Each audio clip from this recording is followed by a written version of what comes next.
ప్రభు పేరట అందరికీ శుభములు. నేటి దేవుని వాక్కును చూద్దాం. 2వ సమూయేలు గ్రంథము 2వ అధ్యాయము 6వ వచనాన్ని చదువుదాం. యెహోవా మీకు కృపను సత్య స్వభావమును ఆగుపరచును. నేను మీరు చేసిన ఈ క్రియను బట్టి మీకు ప్రత్యుపకారము చేసేదను. May the lord show steed fast love and faithfulness to you. ప్రియమైన దేవుని బిడ్డలారా, దావీదు యాబేష్ గిలాదు వారితో చెబుతూ ఉన్న మాటలు. యాబేష్ గిలాదు వారు, ప్రియమైన దేవుని బిడ్డలారా, సౌలు రాజు అతని కుమారుడు చంపబడినప్పుడు, శత్రువుల చేతిలో వారు బలైనప్పుడు, వారు సౌలు రాజు యొక్క దేహాన్ని మరియు తన కుమారుల దేహాన్ని వారు తీసుకెళ్ళి వారి దేవాలయాల ముందు వాటిని వేలాడదీశారు. అయితే ఎవరు కూడా సాహసం చేసి వాటిని తిరిగి తీసుకురాలేకపోయారు. ఆ దేహాలను అనగా వారి మరణించిన వారి శరీరాలను, ఆ శరీర అవయవాలను ఎవరు కూడా తీసుకుని రాలేకపోయారు. అయితే యాబేష్ గిలాదు వారు మాత్రం సాహసం చేసి వారు ధైర్యము తెచ్చుకొని వారందరూ కలుసుకొని వెళ్ళి అక్కడ కొంత పోరాటాన్ని ఎదుర్కొన్న వారిగా అక్కడున్న ఆ సౌలు రాజు యొక్క దేహాన్ని, వారి కుమారుల దేహాలను, ఆ శరీర అవయవాలను తీసుకుని వచ్చి చక్కగా పాతిపెట్టిన వారుగా ఉన్నారు. సో దీనిని విన్న దావీదు వారిని ఆశీర్వదిస్తున్నాడు. వారి విషయంలో ఒక పాజిటివ్ దృక్పథాన్ని దావీదు వ్యక్తపరుస్తూ ఉన్నాడు. ప్రియులారా, అంటున్నాడు దావీదు, ఇదిగో దేవుడు మీకు చేసిన దానికి మీకు ప్రతిఫలం ఇస్తాడు. యెహోవా మీకు 6వ వచనంలో, యెహోవా మీకు కృపను సత్య స్వభావమును అగుపరచును. నేను మీరు చేసిన ఈ క్రియను బట్టి మీకు ప్రత్యుపకారం చేస్తుదను. ప్రియమైన దేవుని బిడ్డలారా, వారు చేసిన ఆ కార్యాన్ని బట్టి దేవుని యొక్క ఆశీర్వాదాన్ని, దేవుని యొక్క ఆ సత్య స్వభావాన్ని, కృపను దావీదు వారి మీద డిక్లేర్ చేస్తూ ఉన్నాడు. అవును ప్రియులారా, మన దేవుడు నమ్మదగిన వాడు. మనం చేసిన ప్రతి పనికి ఆయన మనకు ప్రతిఫలమును అనుగ్రహిస్తారు.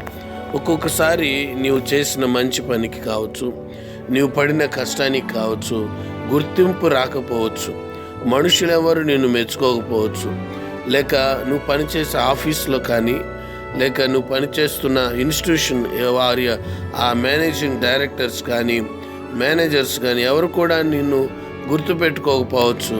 కానీ ప్రియమైన దేవుని బిడ్డలారా, దేవునికి మరుగైనది ఏది లేదు. నువ్వు పడే ప్రతి కష్టాన్ని ఆయన చూస్తున్నాడు. నువ్వు చేసే ప్రతి పనిని ఆయన గమనిస్తున్నాడు.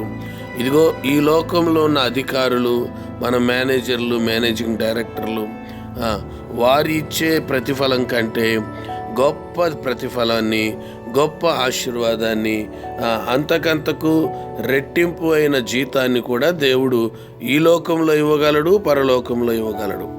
అలాగే యాబేష్ గిలాదు వారి విషయంలో దేవుడు నమ్మదగిన వానిగా, వారికి సంతృప్తికరమైన ప్రేమను దేవుడు వారికి అందించాడు. ఇది ఒకటి. రెండవదిగా దావీదు, దేవుడు మీరు చేసిన దానికి మీకు కృపను సత్య స్వభావాన్ని అగుపరుస్తాడు అని అంతటితో ఆగిపోకుండా, నేనును మీకు ప్రత్యుపకారం, నేనును మీరు చేసిన ఈ క్రియను బట్టి మీకు ప్రత్యుపకారం చేసేదను అని చెబుతున్నాడు. ప్రియమైన దేవుని పిల్లరా, ఒక్కొక్కసారి మనుషులు ఎలా ఉంటారంటే, దేవుడు వారికి మేలు చేస్తాడులే అమ్మ, మీరేం దిగులు పడకండి, దేవుడు చేస్తాడు, దేవుడు ఉన్నాడు, దేవుడు చేస్తాడు అని చెప్తూ ఉంటారు. మంచిదే, దేవుడు చేస్తాడు. కానీ నువ్వేం చేస్తావు? అనగా మనం చేయాల్సింది కూడా మనం చేయాలి. పిల్లరా, దావీదు యాబేష్ గిలాదు వారితో అంటున్నాడు, దేవుడు నమ్మదగిన వాడిగా ఉండి మీకు ఆశీర్వాదాన్ని, మేలును ఇస్తాడు. నేను కూడా చేస్తాను, నేను కూడా మీకు ప్రత్యుపకారం చేస్తాను. ఇది నన్ను దేవుని బిడ్డలు మనం దేవుని యొద్ద నుంచి పొందుకుంటున్నాం. అలాగే మనం కూడా ఇతరులకు సహకరించే వారంగా, ఇతరుల అవసరాలను గుర్తెరిగి వారిని పరామర్శించే వారిగా మనం ఉండాలని దేవుడి దినాన్ని మాట మాట్లాడుతున్నాడు. ఈ మాటను దేవుడు దీవించునుగాక. ప్రార్థన. పరిశుద్ధుడా, కృపగలిగిన మా దేవ, నీవు నమ్మదగిన దేవుడవు, సత్య స్వభావమును, కృపను మాకు అనుగ్రహించువాడు, మా పట్ల అయ్యా నాయన వాటిని వ్యక్తపరచువాడు అయినందుకు నీకు స్తోత్రాలు. నీవు ఏ విధంగా మమ్మల్ని ప్రేమించావో, నీవు ఏ విధంగా మా ఎడల నమ్మదగిన వానిగా ఉన్నావో, అదే రీతిగా మేమును మా పొరుగు వారి పట్ల అయ్యా నా తండ్రి నమ్మదగిన వారిగా ఉంటూ అయ్యా నీ ప్రేమను, నీ యొక్క స్వభావాన్ని మేము ఇతరులకు చూపువారముగా నాయన ప్రాక్టికల్ క్రిస్టియన్స్గా ఉండుటకు కృపదయించమని యేసు నామమున అడుగుతున్నాము తండ్రి, ఆమేన్. మన పరమ తండ్రి అయిన దేవుని ప్రేమ, కుమారుడైన యేసుక్రీస్తు వారి కృప, పరిశుద్ధాత్మిక అన్యోన్య సహవాసం, కాపుదల, భద్రత ఇప్పుడు ఎల్లప్పుడు సదాకాలం మీకు, మీ కుటుంబములకు, ప్రాణాత్మ దేహములకు తోడయుండి నడిపించునుగాక. ఆమేన్.